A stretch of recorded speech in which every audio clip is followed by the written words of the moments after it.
রব। আর আমার নবীর ব্যাপারে আল্লাহ বলছেন রাহমাতুল লিল আলামিন, ওয়া মা আরসালনাকা ইল্লা রাহমাতাল লিল আলামিন। আমার নবী ওই যত জায়গা যত আলামের জন্য আমার আল্লাহ রহমত, তত জায়গার জন্য তত আলামের আল্লাহ, যত জায়গার জন্য রব, আমার নবী তত জায়গার জন্য রহমত। এত নবীর দাম কত এই পৃথিবীতে, আল্লাহর পরে যার সম্মান, তামাম পৃথিবীর এক কথায় সৃষ্টির শ্রেষ্ঠ যিনি, এত সম্মান যার, এই জন্যই বললেন ফাতিমা আমি নবীকে, আমি রাহমাতুল লিল আলামিন নবীকে আল্লাহ সম্মান দিয়েছেন। ও ফাতিমা ঢোকার জন্য পারমিশন দিয়ে দাও। একবার পারমিশন নিলেন, লম্বা চড়া ঘটনা আমি অল্প সময়ের ভিতরে শেষ করব। এবার মালাকুল মউত আরেকবার অনুমতি নিলেন, ইয়া রাসূলুল্লাহ ইয়া হাবিবাল্লাহ, এসেছিলাম আপনার জান কবজ করতে, আপনাকে নিয়ে যেতে। ইয়া রাসূলুল্লাহ আপনি অনুমতি দিলে জান কবজ করব, আর অনুমতি না দিলে আল্লাহ বলেছেন আপনার হায়াত বাড়ায় দিবেন। জোরে বলেন সুবহানাল্লাহ। অনুমতি না দিলে আপনি যদি এই দুনিয়ায় আরো থাকতে চান আপনাকে হায়াত বাড়ায় দেওয়া হবে। তবে নবী গো এই দুনিয়া থেকে কিন্তু চলে যাওয়া লাগবে। ও নবী এই দুনিয়ায় কেউ থাকতে পারবে না। আল্লাহ রাব্বুল আলামিন বলছেন কুল্লু মান আলাইহা ফান ওয়া ইয়াবকা ওয়াজহু রাব্বিকা যুল জালালি ওয়াল ইকরাম। এই পৃথিবীতে কেউ থাকতে পারবে না, যত সৃষ্টি আছে কেউ থাকবে না। মালাকুল মউত আজরাইল, যে মালাকুল মউত যে ফেরেশতা আমাদের জান কবজ করে, সেই ফেরেশতাও আমাদের জান কবজ করে। তাতে কি হয়েছে? এই মালাকুল মউত আজরাইল একদিন মৃত্যুবরণ করা লাগবে। আল্লাহ বলবেন মুচিয়া মালাকুল মউত আজরাইল ধ্বংস হয়ে যাবে। ওয়া ইয়াবকা ওয়াজহু রাব্বিকা যুল জালালি ওয়াল ইকরাম, বাকি থাকবেন সম্মান এবং মর্যাদার অধিকারী আল্লাহ রাব্বুল আলামিন। আমাদের কারো বাঁচার কোনো সুযোগ, যত বড় প্রেসিডেন্ট হোক না কেন, যত বড় চেয়ারম্যান হোক না কেন, যত বড় মেম্বার হোক না কেন, যত বড় নেতা হোক না কেন, এই আমেরিকার প্রেসিডেন্ট ডোনাল্ড ট্রাম্প, তার কাছে যদি মালাকুল মউত এখন আসে, সে এত বড় ক্ষমতাধর থাকতে পারবে? থাকতে পারবে? থাকতে তো পারবে না, কেউ পারবে না। আল্লাহ বলেছেন আমি সারা দুনিয়ার সব ধ্বংস হয়ে যাবে, সবাইকে মরতে হবে। এবার নবী বললেন হাত্তা ইয়াতিয়ানি জিবরাইল, ও মালাকুল মউত জিবরাইল আসার আগ পর্যন্ত তুমি অপেক্ষা করো। জিবরাইল আসলে আমি জানাবো, আমি থাকবো না, যাবো। নবীজি সাল্লাল্লাহু আলাইহি সাল্লামের কাছে ইতিমধ্যেই জিবরাইল আমিন হাজির হয়ে গেলেন। বলেন ইয়া রাসূলুল্লাহ ইয়া হাবিবাল্লাহ কেন ডেকেছেন? নবীজি বললেন ও জিবরাইল আমি যাবো না, থাকবো, তোমার কাছে পরামর্শ চাই। জিবরাইল বললেন ইয়া রাসূলুল্লাহ ইয়া হাবিবাল্লাহ ইন্নাকা মাইয়িতু ওয়া ইন্নাহুম মাইয়িতুন। ইয়া রাসূলুল্লাহ আপনিও মরণশীল, আপনার দুশমনরাও মরণশীল, কেউ পৃথিবীতে বাঁচতে পারবে না, সবারই যেতে হবে। নবী গো সবারই যেতে হবে, কেউ থাকতে পারবে না। নবী চোখের পানি ছেড়ে কাঁদা শুরু করলেন। নবীকে জিজ্ঞেস করা হলো ইয়া রাসূলুল্লাহ কার জন্য কাঁদেন? ফাতিমার জন্য, না আয়েশার জন্য, না হাসান হুসাইনের জন্য? নবী ডেকে বললেন যে আমি ফাতিমার জন্য কান্দি না, আমি আয়েশার জন্য কান্দি না, আমি হাসান হুসাইনের জন্য কান্দি না, আমি কান্দি আমার গুনাহগার উম্মতের জন্য। জোরে জোরে বলা যাবে না আল্লাহু আকবার। নবীজি বলতেছেন ইমরানের সময় আমার নবী নিজের মেয়ের কথা চিন্তা করলেন না, আমার নবী নিজের স্ত্রীর কথা চিন্তা করলেন না, নিজের নাতিদের কথা চিন্তা করলেন না, বরং চিন্তা করলেন আমার উম্মতের কি অবস্থা হবে। এই উম্মতের কথা নবী বলেন নাই, মেরাজের সময় বলেন নাই। নবীজি নিজের জীবনে শুধু চিন্তা করেছেন আমার উম্মতের কি হবে। কিয়ামতের ময়দানে আমার নবী তার খাঁটি উম্মত ছাড়া জান্নাতে যাবে না। যেই নবী মৃত্যুর সময় উম্মতকে বলে না, বলেন তো ওই নবীর আদর্শ আমাদের মানা দরকার আছে না নাই? ওই নবী, যেই নবী আমাদের কথা কিয়ামতের ময়দানেও সমস্ত নবীরা বলবেন নফসি নফসি, আমার নবী বলবেন উম্মতি উম্মতি। সেই নবীর আদর্শ আজকে মুসলমানের নাই। আজকে মুসলমান খেলোয়াড়কে বন্ধু বানাইছে, আজকে মুসলমান নায়ক নায়িকাকে তার আদর্শ মডেল বানিয়েছে, আজকে মুসলমান গায়ক গায়িকাকে তার আদর্শ মডেল বানিয়েছে। কিন্তু আল্লাহ বললেন লাকাদ কানা লাকুম ফি রাসূলিল্লাহি উসওয়াতুন হাসানাহ, তোমাদের আইডল, তোমাদের মডেল, তোমাদের আদর্শ বিশ্ব নবী রাহমাতুল লিল আলামিন, যার চরিত্রের সার্টিফিকেট স্বয়ং আল্লাহ রাব্বুল আলামিন দিয়েছেন। তিনি বলেছেন ওয়া ইন্নাকা লাআলা খুলুকিন আযীম।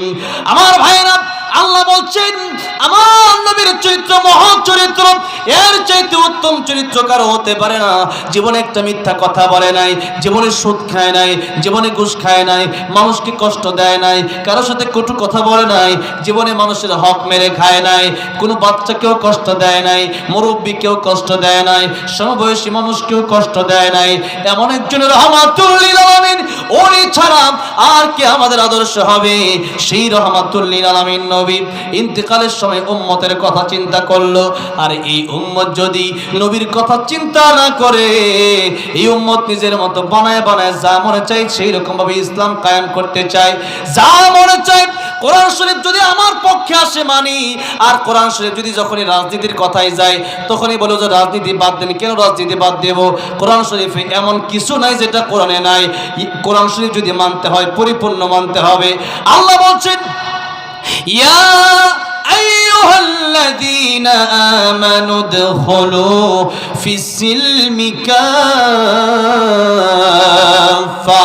ও ঈমানদাররা তোমরা উদখুলু প্রবেশ করো ফিস-সিলমি, ইসলামের ভিতরে কাফায়ে তাম্মা পরিপূর্ণ প্রবেশ করো। কিন্তু আজকে দেখা যায় মুসলমান মিষ্টি খাওয়ার সময় আছে, কিন্তু জিহাদের ময়দানের কথা বললে অনেকের গা শিরায় ওঠে, অনেকেই বলে জঙ্গিবাদী হুজুর হয়ে গেছে। বল না, সত্যের পক্ষে গান গাই বলে আমি বিপ্লবী, সত্যের পথে ডাকি বলে আমি বিদ্রোহী, কোরআনের কথা বলি তাই বলে আমাকে মৌলবাদী, জিহাদের কথা বলি তাই বলে আমাকে জঙ্গিবাদী। আমি বিদ্রোহী, বিপ্লবী, মৌলবাদী, কেন জঙ্গিবাদী? জন্মের পরে কানে আজান কি দেয়নি, তুমি মৌলবাদী ছাড়া হওনি। ঠিক না ঠিক? আর এই কথাটা অনেকেই মনে করে কাফেরদের জন্য, না, কাফেরদের জন্য। কিছু নামধারী মুসলিম আছে যারা দাবি করে আমি মুসলমান, কিন্তু যখনই রাজনীতির কথা বলা হয় যে রাজনীতি যখন আপনি করবেন, আপনি কোরআন দিয়ে রাজনীতি করেন, যখনই বলা হয় আল্লাহর ইসলামের জন্য আল্লাহর কোরআন দিয়া একটু দেশ চালান, একটু যুদ্ধে যান, জিহাদের ময়দানে অগ্রসর হন, ওই যে ফিলিস্তিনে আমার মা বোনদেরকে, নিরীহ বাচ্চাদেরকে কত কষ্ট দেওয়া হচ্ছে, জীবন নিঃস্বাত করে দেওয়া হচ্ছে, সেই মানুষদের পাশে একটু দাঁড়ান, তখনই তারা বলে যে তুমি জঙ্গিবাদী। তাদেরকে বলা হচ্ছে জন্মের পরে কানে আজান কি দেয়নি, তুমি মৌলবাদী ছাড়া হওনি। আবার মরণের পরে জানাজা পড়াবে, মরণের পরে জানাজা পড়াবে, তখন কোথায় পালিয়ে যাবে? ঠিক না ঠিক? তখন কোথায় পালিয়ে যাবে? বিদ্রোহী, বিপ্লবী, মৌলবাদী, কেন জঙ্গিবাদী? আমার ভাইরা, আমার মুরব্বী মুচিরাই জন্য ভালো করে বুঝতে হবে, যদি আপনি ইসলাম মানেন, মনে চাইলো ইসলাম ততটুকু মানলেন, আর মনে চাইলো না সুদকে আপনি ইন্টারেস্ট বলে খাইলেন, যেটা সুদ না, যে ইন্টারেস্ট, তাহলে আপনি ইসলামের ভিতরে পরিপূর্ণ নাই। আপনার সুবিধা হইলে নামাজ পড়েন, আর আপনার সুবিধা না হইলে আপনি নামাজ পড়েন না। যে ফজর তো পড়ছি না, জোহর আসর তো সবই পড়ি না। আল্লাহ বলেছেন তোমরা ইসলামের ভিতরে পরিপূর্ণ প্রবেশ করো। আমার ভাইরা, আমার মুরব্বী ওয়াজির, এই জন্য সুন্নত যদি মানতে হয়, অর্ধেক সুন্নত মেনে নবীর কাছে গেলে কি সুপারিশ পাওয়া যাবে? নাকি নবীর জীবন আদর্শ পুরোটাই মানতে হবে? পুরোটাই মানতে হবে। আমার ভাইরা, বাবাজিরা, বলতেছিলাম আমার নবীজি মরণের সময় উম্মতের কথা চিন্তা করলেন। অনেক লম্বা ঘটনা, এত দূর আমি আজকে আর যেতে চাচ্ছি না, যেহেতু সামনে আর কয়েকটা বিষয় আমার বাকি আছে। আমার ভাইরা, আমার বাবাজিরা, এবার নবী একবারে জিবরাইল আলাইহিস সালামের সাথে কথা শেষ করে বললেন মালাকুল মাউত, এবার আমার জান কবজ করতে পারো। জিবরাইলের সাথে কথা শেষ করার পরে আমার কথা হলো মালাকুল মউতের সাথে তিনবার কথা হলো। তিনবার কথা হওয়ার কারণে তিনবার অনুমতি নিল মালাকুল মউত নবীর কাছ থেকে। তিনবার অনুমতি নিল যে নবীর কাছ থেকে, সেই রহমাতুল লিল আলামিন নবী বলছেন, ও সাবিরা, আমি নবীজি ডান দিকে সালাম ফিরায়া, নামাজের পরে ডান দিকে সালাম ফিরায়া বাম দিকে সালাম ফিরাতে পারবো, এমন গ্যারান্টি আমি রহমাতুল লিল আলামিন নবীও দিতে পারবো না।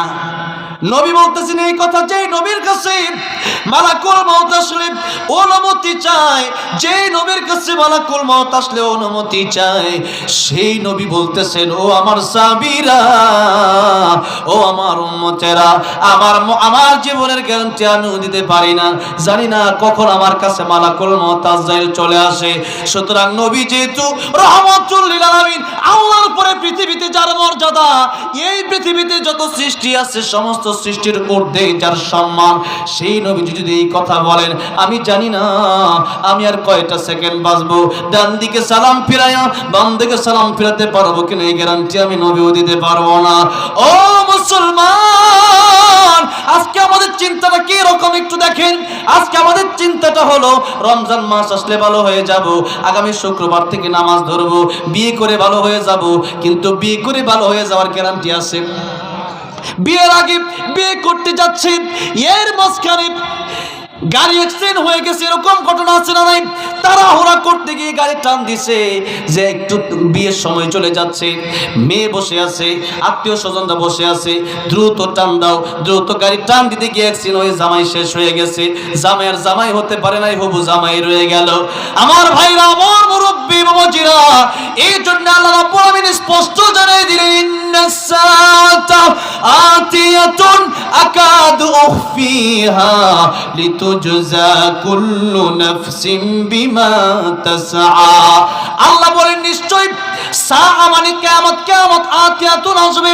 এই সার ব্যাখ্যা করতে গিয়ে নবী বলেন, মান মাতা ফাকাদ কামাত কিয়ামাতুহু, যার যখন মরণ হয় তার তখনই কিয়ামত শুরু হয়ে যায়। কারণ মরণের সময়টা যারা হয়, কত মানুষ আছে হাসতে হাসতে তারা মরে যায়, আর কত মানুষ আছে যারা কষ্ট আর সইতে পারে না।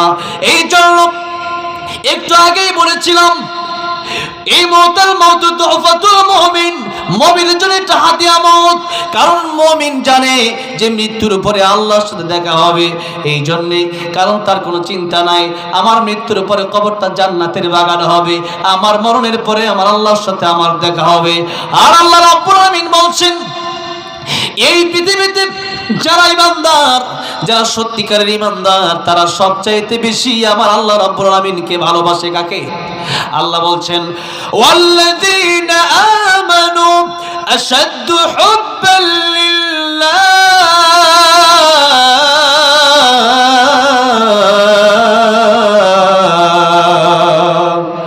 আল্লাহ বললেন যারা ইমানদার তারা সবচাইতে বেশি আল্লাহকে ভালোবাসে। সুতরাং আমি যে আল্লাহকে ভালোবাসি, ওই আল্লাহর সাথে আমার মরণের পরে আমার দেখা হবে। আমার কিসের ভয়, আমার কিসের টেনশন?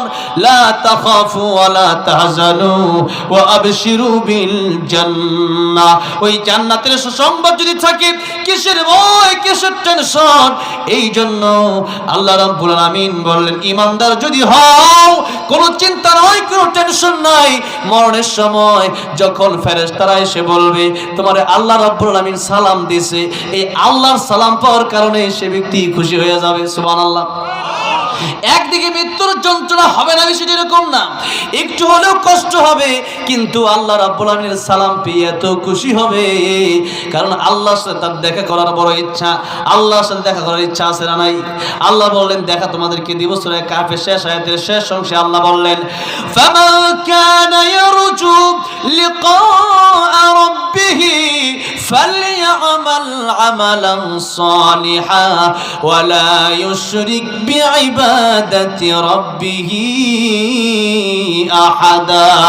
আল্লাহ বলেন, আমার দেখা পেতে হলে তোমরা দুইটা কাজ করবা। জুড়ে বলেন, কয়টা কাজ? কয়টা? দুইটা। এক নাম্বার নেক আমল করবা, আর দুই নাম্বার হচ্ছে শিরিক মুক্ত ইবাদত, শিরিক মুক্ত ঈমান লাগবে। শিরিক যদি কেউ করে, কোন মাজারে গিয়ে যদি কেউ সিজদা দেয়, বাবার পায়ে যদি কেউ সিজদা দেয়, বট গাছে গিয়ে যদি কেউ সিজদা দেয়, অথবা যদি মনে করে যে এই বাবা আমার সন্তান দিতে পারে, এই কবর হলো আমাকে এটা দিতে পারে, ওটা দিতে পারে, এইগুলো হচ্ছে শিরিক। আল্লাহ বলছেন, ইন্নাল্লাহা লা ইয়াগফিরু আন ইউশরাকা বিহি ওয়া ইয়াগফিরু মা দুনা যালিকা লিমান ইয়াশা ওয়া মান يشرك بالله فقد افترى إثما عظيما ওই কিয়ামতের ময়দানে আমি আল্লাহ চাইলে তোমাদের সব গুনাহ মাফ করে দিতে পারি, কিন্তু শিরকের গুনাহ আমি আল্লাহ মাফ করব না। এটা পরকালের কথা এসেছে, দুনিয়ার কথা নয়। দুনিয়াতে তওবা করলে আল্লাহ 80 বছরের গুনাহ মাফ করে দেয়, 120 বছরের গুনাহ মাফ করে দেয়। জোরে জোরে বলা যাবে না সুবহানাল্লাহ। তাই আল্লাহ বলছেন, قل يا عبادي الذين أسرفوا على أنفسهم لا تقنطوا من رحمة الله إن الله يغفر الذنوب جميعا إنه هو الغفور الرحيم الله নৈরাশ হয়ে যাও না বান্দা, আমি আল্লাহ রাব্বুল আলামিন এই রাত গভীর রাত যখন হয়ে যায়, রাত 11টা বাজে, এখনো যারা এখনো বসে আছেন, এই গভীর রাতে আল্লাহ প্রথম আকাশে এসে ডাকতে থাকেন, আলা মিন মুস্তাগফিরিন ফাগফিরানা, আলা মিন মুস্তারজিকিন ফারজুকহু, আলা মিন মুবতালান ফাআফিয়াহু, আলা কাযা হাত্তা ইয়াতলু আল ফাজর। আল্লাহ ফজর পর্যন্ত ডাকতে থাকে, ও বান্দা তোর জীবনে গুনাহ আছে, আমি আল্লাহ তোরে মাফ করে দেওয়ার জন্য রেডি হয়ে আছি। ও বান্দারে ক্ষমা চা, ক্ষমা করতে আমি আল্লাহ রাব্বুল আলামিন দেরি হবে না। সুবহানাল্লাহ। এই জন্য আল্লাহর কাছে চাইতে হবে, ক্ষমা আল্লাহর কাছে চাইতে হবে। আল্লাহ রাব্বুল আলামিন এই পথটা আমাদের জন্য খোলা রেখেছেন, আর নইলে কিন্তু উপায় ছিল না। এই জন্য ভাইরা বাবাজিরা, আল্লাহ বলতেছেন তোমাদের সব গুনাহ কিয়ামতের ময়দানে আমি আল্লাহ মাফ করতে পারি, তওবা না করলেও আল্লাহ মাফ করতে পারেন। এরপরে আল্লাহ বলতেছেন, কিন্তু আমি আল্লাহ একটা গুনাহ মাফ করব না, সেটা হলো শিরক। শিরক যদি তোমরা করো, তোমরা আমি আল্লাহর কুদরতি কদমে সিজদা না দিয়া অন্য কোনো মানুষকে যদি সিজদা দাও, অন্য কোনো পীরের পায়ে সিজদা যদি দাও, কোনো কবরে যদি সিজদা দাও, কোন নেতার পায়ে যদি সিজদা দাও, সেখানে যদি মাথা নত করে দাও, সংসদে গিয়ে যদি মাথা নত করে দাও, এরকম কাজ কারবারগুলো যদি তোমরা করো, আমার কোরআনের বিরুদ্ধে গিয়ে শিরক যদি তোমরা করো, সেই গুনাহ আমি আল্লাহ মাফ করব না। অন্য আয়াতের ভিতরে আল্লাহ বলেছেন, মাইয়ুশরিক বিল্লাহ ফাকাদ হারামাল্লাহু আলাইহিল জান্নাতা ওয়া মাওয়াহুন নার। ও বান্দারা, শিরক যদি তোমরা করো তাহলে জান্নাত তোমাদের জন্য হারাম হয়ে যাবে, জাহান্নাম তোমাদের জন্য ওয়াজিব হয়ে যাবে। এই জন্য শিরক যদি কেউ করেন আর এই অবস্থায় যদি মারা যান, বিপদের কোনো শেষ নাই, জান্নাতে যাওয়ার সুযোগ তার হবে না। এই জন্য আল্লাহ বলেন, শিরক মুক্ত ইবাদত নিয়ে যদি আমার কাছে আসতে পারো, আমি আল্লাহ জান্নাতের ভিতরে তোমাদের সাথে দেখা করব।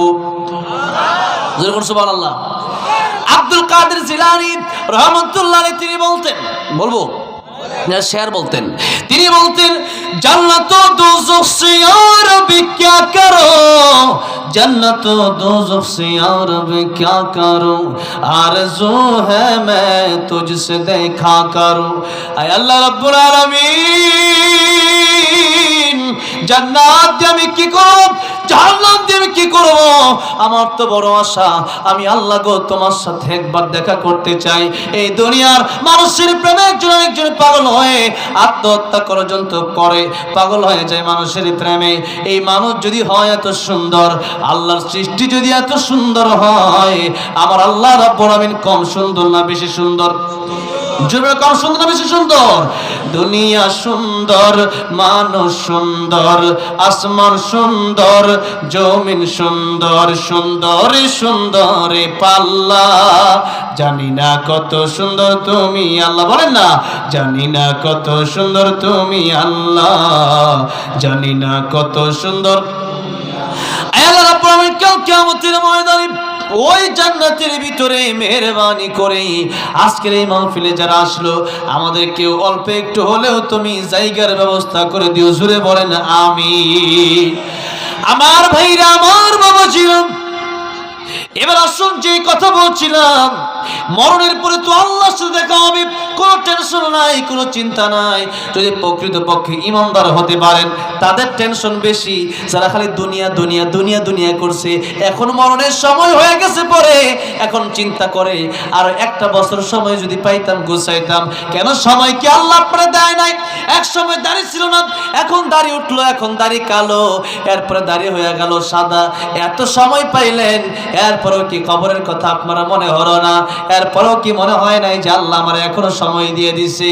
এই জন্য এই সময় যেহেতু পেয়েছেন, নবী বলেছেন ও যুবকেরা, বিশেষ করে যুবকদেরকে নবী বলেছেন যৌবনকালে যারা ইবাদত বেশি বেশি করবে আল্লাহ রাব্বুল আমিন আরশে আজিমের নিচে তাদেরকে ছায়া দিয়ে দিবেন। এই মসজিদে সৈয়দরা জিল লাগায় রাখবে, যারা খোঁজ খবর রাখবে মসজিদের, এদেরকে আল্লাহ রাব্বুল আমিন আরশে আজিমের নিচে ছায়া দিয়ে দিবেন। যদি বলেন সুবহানাল্লাহ। এই জন্য মসজিদের পাশে থাকবেন, কি লাগে টাকা পয়সা লাগলে টাকা পয়সা দিবেন, এই মসজিদে নামাজও পড়বেন এবং মসজিদে কি লাগতেছে তাও দেখবেন। নিজের ঘরের মতো মসজিদকে মনে করা, তাহলে আরশে আজিমের নিচে ছায়া পাওয়া যাবে।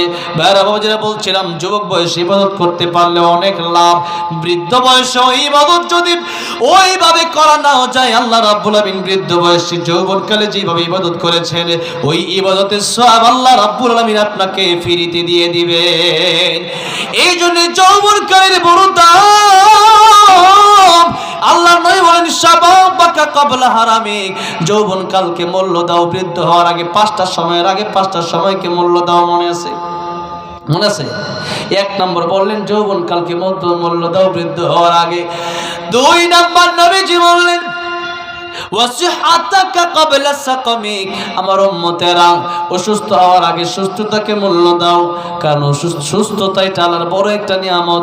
যে ব্যক্তি অসুস্থ হয়ে যায় সে বোঝে সুস্থতার কি মূল্য। ঠিক তবে ঠিক, যারা হসপিটালে আছে এদেরকে শুধু জিজ্ঞাসা করা যদি যায় যে তোমার কয় কাঠা জমি লাগবে, তোমার কয় লাখ টাকা লাগবে, যে লোকটা বড় বিপদে আছে অসুস্থ হয়ে, সেই লোক বলবে আজকে 3 দিন 4 দিন 5 দিন, কয়েকদিন আগে আমার এমন হয়েছে 4-5 দিন ভাত খেতে পারি নাই, পানি জাতীয় জিনিস খেয়ে থাকছি, এরকম জ্বর আমারও আসছিল। এরকম অবস্থায় শুধু চিন্তা হয় একটু যদি সুস্থ থাকতে পারতাম, আল্লাহর কত বড় নিয়ামত এটা। কিন্তু ও বাজান, ও মুরব্বী, ও আজিরা, ও আমার যুবক ভাইরা, এই কথা তো আপনি চিন্তা করেন না, বরং আপনি চিন্তা করেন দুনিয়াতে কেমনে 5 তলা 10 তলা 20 তলা হবে, কেমনে 1 কোটি 2 কোটি 5 কোটি হবে।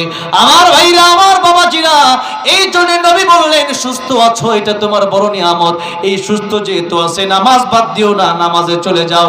সুস্থ যেহেতু আছো কোরআন পড়ো, সুস্থ যেহেতু আছো আর জিকির করো, সুস্থ যেহেতু আছে সময়কে গনিমত মনে করো অসুস্থ হওয়ার আগে। নবী 3 নাম্বার বললেন গিনাকা ক্বাবলা ফাকারি, টাকা পয়সা যাদের আছে এটা কার দেয়া নিয়ামত। কার দেয়া নিয়ামত? টাকা পয়সা অনেকের নাই, অনেকে সারা জীবন টাকা কামায় একটা ভালো বাড়ি করতে পারে না, ব্যাংকে 1 কোটি টাকা সারা জীবন চাকরি কইরাও জমাতে পারে না, এমন লোকও আছে না নাই? একসাথে 1 কোটি টাকা জমাতে পারে না। আবার অনেক লোক আছে বাপের ঘর থেকে জন্ম নিয়ে দেখছে 20 কাঠা 50 কাঠার মালিক বাপ নিজে, সন্তান নিজেই বাপের কাছ থেকেই পেয়ে গেল। এই মালিকটা মূলত বানাইছে কে? জোরে বানান কে? আল্লাহ বানালেন সকালবেলার দুনিয়া তুই ফকির, সন্ধ্যাবেলা আবার যে টাকা পয়সা আপনার এখন আছে ওই টাকা পয়সা আল্লাহ রাব্বুল আলামিন আপনাকে হসপিটালের বেডে শোয়া, আইসিইউর বেডে শোয়া, এই টাকা পয়সা আপনার নিতে পারে কি পারে না? এই জন্য টাকা পয়সা যদি থাকে নয় বলে দান করো, দান করো, দান করো। টাকা পয়সা যদি থাকে আল্লাহর রাস্তায় খরচ করো, গনিমত মনে করো, কারণ টাকা পয়সা আজ আছে কাল থাকবে না। ভাইরা বাবাজিরা, নবী বললেন মৃত্যুর পরে তোমার 3টা ভাই। কয়টা ভাই? কয়টা ভাই? 3 জন ভাই তোমার। 1 নাম্বার ভাইয়ের নাম আত্মীয় স্বজন, 2 নাম্বার ভাইয়ের নাম মাল সম্পদ, 3 নাম্বার ভাইয়ের নাম নেক আমল। নবীজি বললেন 1 নাম্বার যে তোমার যে সম্পদ সেটা হলো আত্মীয় স্বজন, এটা কবর পর্যন্ত যাবে। যে সম্পদ তোমার আছে এই সম্পদ আস্তে আস্তে দামি কাপড় সহ মানুষ কোলে কোলে নিয়ে যাবে, ঘড়িটা নিয়ে যাবে, মোবাইল নিয়ে যাবে, সোনের আংটি নিয়ে যাবে, রূপার আংটি নিয়ে যাবে, সব নিয়ে যাবে। 3 টুকরা কেবলমাত্র কাপড়ের কাপড় পরায়া, মাত্র হয়তো সর্বোচ্চ 1000 টাকার বাজার, এই বাজারে তোমাকে বিদায় করে দেওয়া হবে। এছাড়া আর বাকি সম্পদ তোমার সাথে যাবে না। এই সম্পদ তুমি মরে গেলে তোমার ওয়ারিশটা নিয়ে যাবে। একটু চিন্তা করে দেখেন, আপনি যার কাছ থেকে সম্পদ ওয়ারিশ পাইছেন, আপনার বাপের কাছ থেকে, আপনার বাপ পাইল আপনার দাদার কাছ থেকে এত সম্পদ, অথচ আপনি আপনার দাদার নাম জানেন কিন্তু আপনার দাদার দাদার নাম আপনি জানেন না, এমন লোক আছে না নাই? দাদার দাদার নাম জানে না। সুতরাং দাদার দাদার তো জমিটা ছিল, আসলে বিটা তো আপনার দাদার দাদা ছিল, কিন্তু আপনি আপনার দাদার দাদার নামই জানেন না। সুতরাং ভাইরা বাবাজিরা, আজ থেকে প্রায় 100 বছর পরে এমনও হতে পারে আমার নাতি হয়তো থাকবে, কিন্তু তারা হয়তো আমার নাম জানবে না, অথবা আমার নাতির নাতি থাকবে, তারা আমার নাম জানবে না। এই জন্য নবী বলেন, যা খাইলা, যা পড়লা, যা আমল করলা, এটা তোমার, আর কিচ্ছু তোমার না। কয়টা জিনিস? তিনটা। যা খাইলা, যা পড়লা, খাওয়ার পরে হজম হয়ে গেছে, এটা তোমার। আর যা পড়লা এরপরে কাপড় পুরান হয়ে গেছে, এটা তোমার, তুমি পুরান করছো পইরা। আর যা নেকামল লইয়া কবরে গেল, এটা তোমার।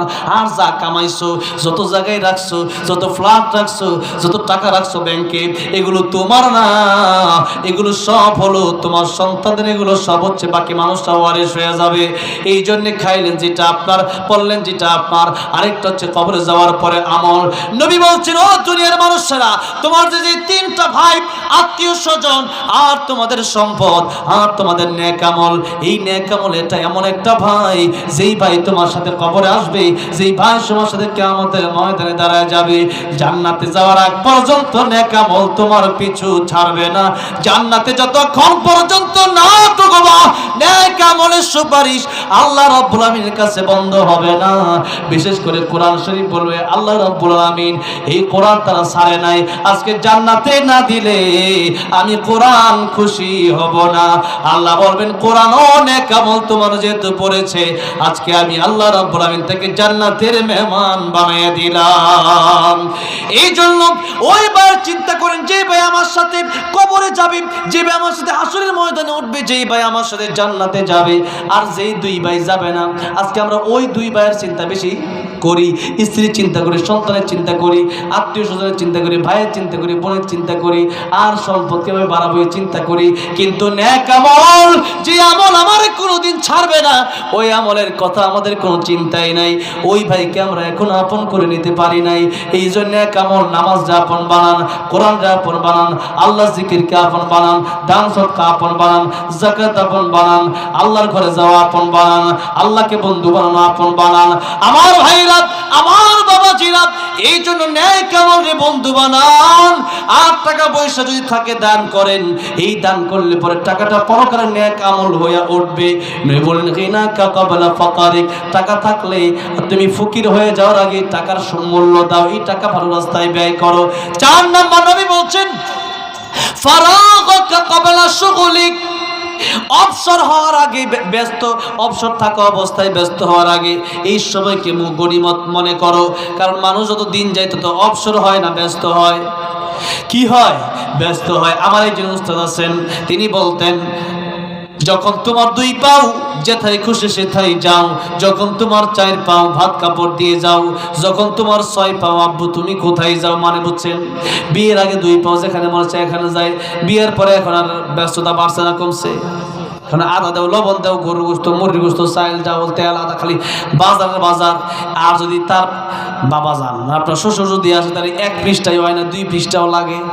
খাতার 1 পৃষ্ঠা এটা পড়ে না, এই পৃষ্ঠাও লেখছে, এই পৃষ্ঠাও শুরু হয়েছে। ঠিক না? ঠিক। খালি দায়িত্ব বাড়ে আর বাড়ে। এখন আর একজন সন্তান পৃথিবীতে চলে আসলো। এখন আপনি ঘর থেকে বের হতে হলেই আপনার মনে হয়, আপনার তো আমার যে একটা সন্তান আছে, ও ডাক দে, বাবা কই যাও। আসতে হলে ওর জন্য কিছু নিয়ে আসা লাগে। এখন ব্যস্ততা 3 জন নিয়ে, যত আসে ততই ব্যস্ততা, যত পাও বাড়ে ততই ব্যস্ততা। আমার ভাইরা, আমার বাবাজিরা, নই বলেন, অবসর থাকা অবস্থায় বেশি বেশি ইবাদত করো। ব্যস্ত হয়ে গেলে পারবা না। মানুষ যত দিন যায় ততই ব্যস্ত হয়ে যায়। নবী 5 নম্বর যেই কথা বললেন, নবী বলেন, হায়াতাকা ক্বাবলা মাউতিক, মরণের আগে ভালো হয়ে যাও, মরণের পরে কিন্তু ভালো হওয়ার কোনো সুযোগ নাই। ফেরাউন কিন্তু মরণের সময় বলেছিল, আলামিনাল মুসলিমিন, আমি মুসলমান। আল্লাহ বলেছেন, আন, এখন ভালো হয়ে লাভ কি? এই জন্য এখনই ভালো হতে হবে। এখন ভালো হওয়ার দরকার আছে না নাই? বিয়ের পরে ভালো হবেন কোনো গ্যারান্টি আছে? রমজানের পরে ভালো হবেন কোনো গ্যারান্টি আছে? এরপরে আগামী শুক্রবারে ভালো হবেন নির্দিষ্ট টাইম যে আপনি দিচ্ছেন, এর কোনো গ্যারান্টি নাই। আল্লাহ বললেন সাআতা আতিয়াতুন আকাদু উখফিহা, এই কিয়ামত তাসবিহটা আমি আল্লাহ গোপন রাখলাম। নবী বলেন কিয়ামত মানে একটা হলো কিয়ামতে কুবরা, আরেকটা হলো কিয়ামতে সুগরা। একটা হলো বড় কিয়ামত যেদিন পৃথিবীটা ধ্বংস হয়ে যাবে, আরেকটা হলো ছোট কিয়ামত যেদিন এই পৃথিবী থেকে এক একজন মানুষের জান কবজ করা হয়। মান মাতা ফাকাদ কামাত কিয়ামাতুহু, সেদিন তার জন্য কিয়ামত শুরু হয়ে যায়। আমার ভাইরা, আমার বাবাজিরা, আল্লাহ বললেন এই দুইটা বিষয়কে আমি আল্লাহ গোপন রেখে দিলাম। আকাদু ফিহা, আমি আল্লাহ গোপন করে রেখে দিলাম। কিয়ামত কোন দিন হবে এটা পৃথিবীর কোনো মানুষ জানে না, পৃথিবীর কোনো নবী জানে না, পৃথিবীর কোনো ফেরেশতা জানে না, এমনকি ইসরাফিল আলাইহিস সালামও জানে না। এগুলো অনেক লম্বা তাফসীর, কিয়ামতের বয়ানে এই বয়ানগুলো করা হয়। আমার ভাইরা, আমার বাবাজিরা, এই জন্য কিছু বিষয় আছে যেটা পৃথিবীর কোনো মানুষকে আল্লাহ জানায় নাই। আল্লাহ বলছেন কুল লা ইয়ালামু মান ফিস সামাওয়াতি ওয়াল আরদিল গায়বা ইল্লাল্লাহ। আকাশের নিচে জমিনের উপরে গায়েবের মালিক কেউ না। আগামীকাল কি হবে, আগামীকাল আমি কি দিয়ে খাবো, আগামীকাল আমি কোথায় থাকবো, আমার মরণ কি আগামীকাল হবে না পরশুদিন হবে না আগামী বছর হবে নাকি আরো 30 বছর বাঁচবো, এটা জানে কে? আমরা কেউ জানি? আমরা কেউ জানি? আল্লাহ বলে এটা গোপন করে রেখে দিলাম। তার কারণ আছে কয়েকটা। একটা হচ্ছে যদি কাউকে মরণের খবর জানায় দেওয়া হয়, সেই ব্যক্তি দুনিয়ার নিজাম শৃঙ্খলা ঠিক রাখবে না। গাড়ি আসতেছে, হরেন দিচ্ছে, যখন হরেন দিচ্ছে সে সাথে সইরা যায়, কারণ গাড়ির উপর দিয়ে গেলে আমি শেষ হয়ে যাব। কিন্তু এখন যদি জানা দেওয়া হয় 2026 তোমার মরণ হবে, গাড়ি হরেন দিবে কিন্তু সে সরবে না। ঠিক না ঠিক? আমার তো মরণ নাই, আমার উপরে যাও গা, ঠিক না ঠিক? র্যাব, আর্মি, বিডিআর, পুলিশ দিয়ে শৃঙ্খলা ঠিক রাখা যাবে না। আর দ্বিতীয় নম্বর কারণ হলো কিয়ামতের ময়দানে মানুষের আমল নামা ওজন দেওয়া হবে।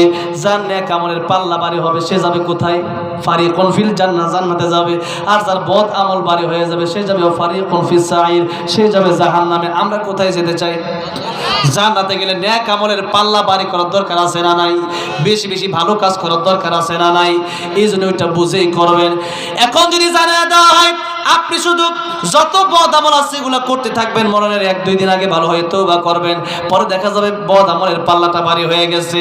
এই জন্য আর অনেকগুলো কোরআন আজকে 2টা বললাম। আমার ভাইরা, আমার বাবাজিরা, এই জন্য নবীজি বলেন সময়ের গুরুত্ব দাও। তাহলে আমি 5টা সময়ের কথা স্পেশাল ভাবে বললাম। কয়টা সময়ের কথা? 5টা সময়ের কথা। আল্লাহ বলেন, আল্লাহর নবী বললেন 1 নম্বরে যৌবনকাল থাকতে বৃদ্ধ হওয়ার আগে মূল্য দাও। 2 নম্বরে অসুস্থ, 2 নম্বরে সুস্থ থাকা অবস্থায় অসুস্থ হওয়ার আগে মূল্য দাও। 3 নম্বরে ধনী থাকা অবস্থায় গরিব হওয়ার আগে মূল্য দাও। 4 নম্বরে অবসর থাকা অবস্থায় ব্যস্ত হওয়ার আগে সময়কে মূল্য দাও। 5 নম্বর মরণের আগে ভালো হও, মরণের পরে কিন্তু ভালো হওয়া যায় না। মরণের পরে শুধু তোমার সব দেওয়া হবে, কারণ দুনিয়া মাজরাতুল আখিরা, এটা কর্মক্ষেত্র। এখানে কাজ করবা, বাড়ি বসে খাবা, এটা তোমার কাজের জায়গা।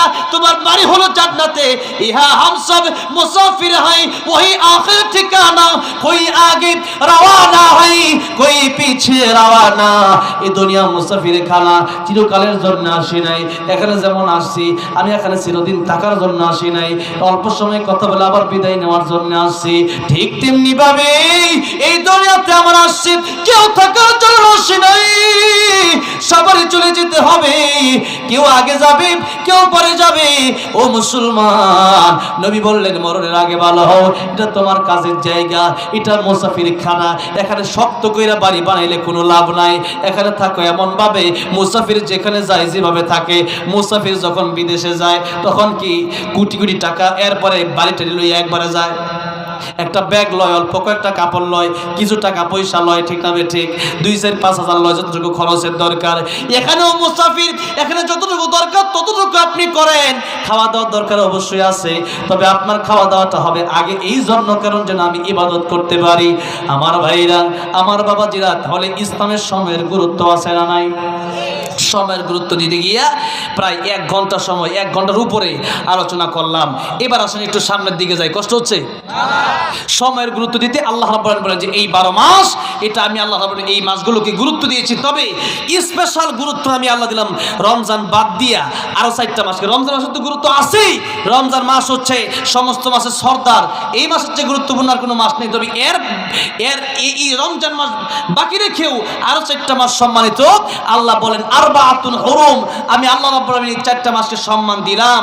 বিশেষ করে এই 4 মাসের নাম নবী বললেন জিলকদ, জিলহজ, মুহররম, আর এই হচ্ছে রজব মাস।